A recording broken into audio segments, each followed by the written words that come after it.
المشاهدون الكرام، السلام عليكم ورحمة الله تعالى وبركاته. كل عام وأنتم بخير بمناسبة عيد الأضحى المبارك، أعاد الله علينا وعليكم باليمن والبركات. النشرة وفي البدء العناوين.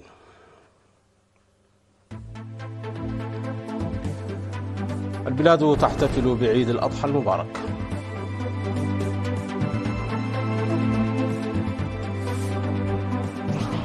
برنامج ترفيهي لأفراد قوات الدفاع بمناسبة عيد الأضحى المبارك. مدير مدينة كرن يشيد بمشاركة الشعب في إنجاح برامج التنمية.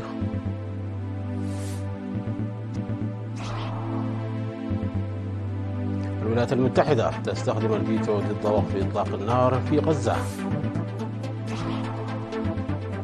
ترامب وبوتين يبحثان النووي الإيراني والرد الروسي على هجمات كييف. والناتو يطلق أضخم مناوراته في بحر البلطيق.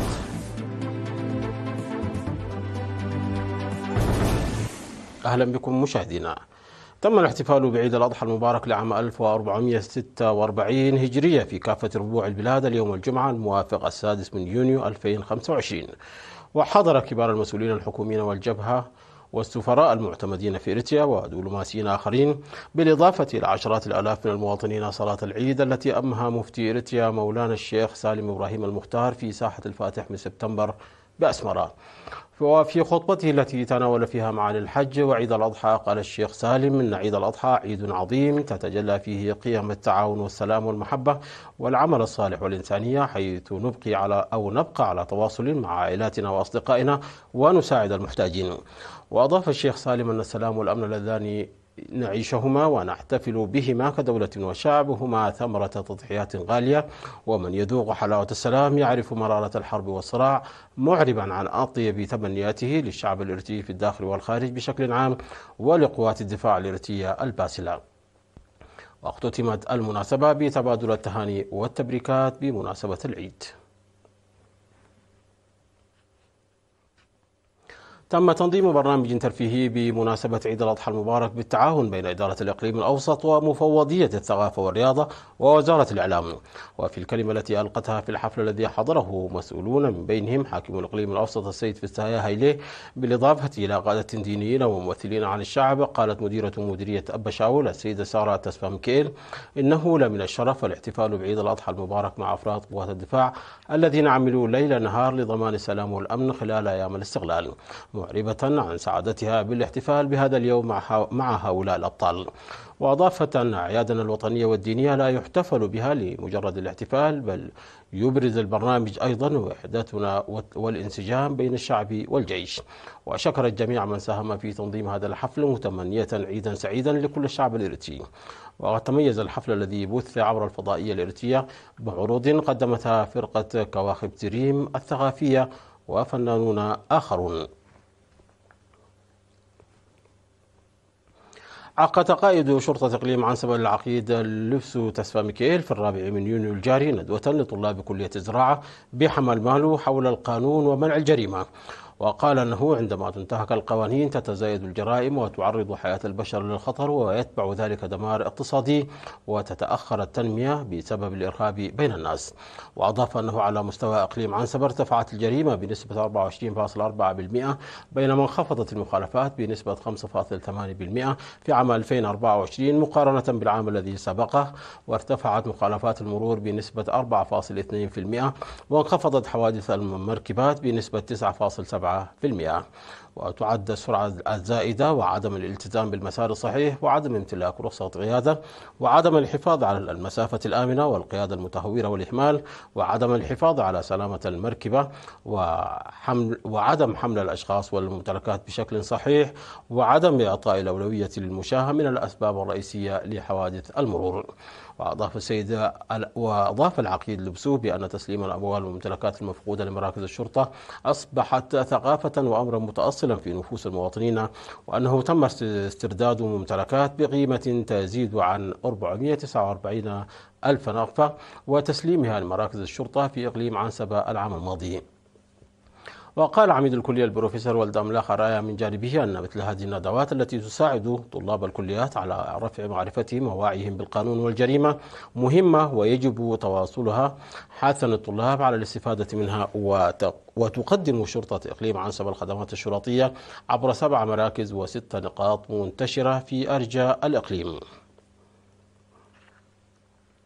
أشاد مدير مدينة كرن السيد رزان رآه بمشاركة الشعب في برامج التنمية عموما وفي برامج الحفاظ على المياه والتربة خصوصا، وأكد أن حملات تشييد المدرجات والحواجز والتشجير التي نفذت في تلال فورتو ويتعبر وطنق الحس أظهرت مشاركة وتنظيما قويين من الشعب. وفي إشارة إلى البرامج التي نفذت خلال سنوات الاستغلال الماضية لتوفير الخدمات الاجتماعية، قال السيد رزاني أن التقدم المحرز في مجالات التعليم والصحة والنقل قد خلق الارتياح وخفف العبء عن كاهل الشعب. وأكد أن الحملات التي ترتكز على المجتمع يبذل فيها عمال النظافة جهودا فعالة للحفاظ على نظافة المدينة، مشيرا إلى أن خط الصرف الصحي الذي تم إصلاحه بتكلفة تقدر بنحو 3 ملايين نقفة هو جزء من ذلك. وأضاف يعد تخفيف مشكلة نقص مياه الشرب النظيفة أحد أهم الأولويات، مضيفا أنه تم تجهيز محطات المياه في بامبي وحشلة وششرومة، وأن الأهالي يستفيدون بشكل كبير من مياه الشرب النظيفة، مشيرا إلى انطلاق مشروع لبناء سد لتخفيف مشكلة نقص مياه الشرب في بقو والقرى الأخرى. وأخيرا أشار السيد رزاني إلى وجود خطط لمعالجة تحديات الحفاظ على نظافة المدينة. ومدينة كرن وهي إداريا مديرية يبلغ عدد سكانها حوالي 90 ألف نسمة، وتتألف من 8 إدارات ضواحي و49 منطقة و27 قرية. مشاهدينا، نشرتنا تتواصل من الفضائية الإريترية، ولكن بعد فاصل قصير فابقوا معنا.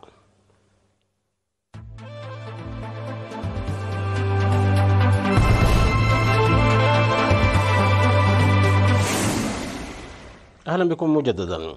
أثار استخدام الولايات المتحدة لحق النقد الفيتو في مجلس الأمن الدولي رفضا لمشروع قرار يدعو إلى وقف فوري ودائم لإطلاق النار في غزة والسماح بدخول المساعدات الإنسانية بلا قيود، أثار موجة غضب وانتقادات حادة من غالبية أعضاء المجلس. وبررت واشنطن قرارها بأن مشروع القرار يقوض الجهود الدبلوماسية المبذولة لإنهاء الصراع ويرسي مساواة زائفة بين إسرائيل وحركة حماس. قالت المندوبة الأمريكية دورثي شيا أن النص غير مقبول بسبب ما ينص عليه وأيضا بسبب ما لا ينص عليه، مشددة على حق إسرائيل في الدفاع عن نفسها. والمشروع الذي قدم من قبل الأعضاء العشرة غير الدائمين في المجلس حصل على تأييد 14 دولة قابل اعتراض واحد وهو من الولايات المتحدة، ويمثل هذا أول فيتو أمريكي بشأن غزة منذ عودة الرئيس دونالد ترامب إلى البيت الأبيض في يناير الماضي، وثاني فيتو تستخدمه واشنطن في أقل من عام. أعلن الرئيس الأمريكي دونالد ترامب أنه أجرى محادثة هاتفية طويلة مع نظيره الروسي فلاديمير بوتين استمرت 1 ساعة و15 دقيقة، حيث تناول الطرفان قضايا دولية ساخنة من بينها الهجمات الأوكرانية الأخيرة على المطارات العسكرية الروسية وبرامج إيران النووي. وبحسب ما نقل ترامب عن محتوى المحادثة، فقد أكد له بوتين أن روسيا ستقوم بالرد على الهجوم الأخير الذي نفذته كييف ضد عدد من القواعد الجوية الروسية. وقال أن الرئيس بوتين شدد على أنه سيضطر للرد على الهجوم الأخير على المطارات. في جانب الآخر من المحادثات تطرق الزعيمان إلى الوضع المتعلق ببرنامج إيران النووي، مؤكدين ضرورة اتخاذ قرار سريع بشأن إمكانية تخصيب طهران لليورانيوم. من جانبه أكد المتحدث باسم الكرملين للوكالة الروسية تاس إجراء المحادثة الهاتفية بين الزعيمين دون الكشف عن تفاصيل إضافية حول موقف الجانب الروسي. انطلقت من مدينة روستوك الواقعة شمال شرق ألمانيا أولى السفن الحربية المشاركة في التمرين العسكري واسع النطاق لحلف شمال الأطلسي بالتوبس، والذي يجرى سنويا في بحر البلطيق. ويعد هذا التمرين بقيادة الولايات المتحدة من أكبر المناورات البحرية للناتو، إذ يشارك فيه نحو 50 سفينة وأكثر من 25 طائرة وما يقرب من 9000 جندي من 17 دولة. ومن المقرر أن يستمر حتى 20 من يونيو الجاري. ويكتسب بحر البلطيق أهمية استراتيجية متزايدة خاصة في ظل الحرب المستمرة بين روسيا وأوكرانيا. وتعد روسيا الدولة الوحيدة من بين الدول التسعة المطلة على بحر البلطيق التي لا تنتمي إلى عضوية الناتو. مشاهدينا قبل الختام إليكم تذكير بأهم ما جاء في هذه النشرة من أنباء. البلاد تحتفل بعيد الأضحى المبارك. برنامج ترفيهي لأفراد قوات الدفاع بمناسبة عيد الأضحى المبارك. مدير مدينة كرن يشيد بمشاركة الشعب في إنجاح برامج التنمية.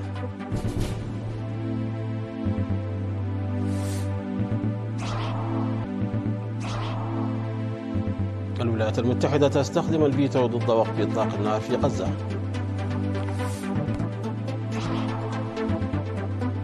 ترامب وبوتين يبحثان النووي الإيراني والرد الروسي على هجمات كييف. والناتو يطلق أضخم مناوراته في بحر الأطلنطي.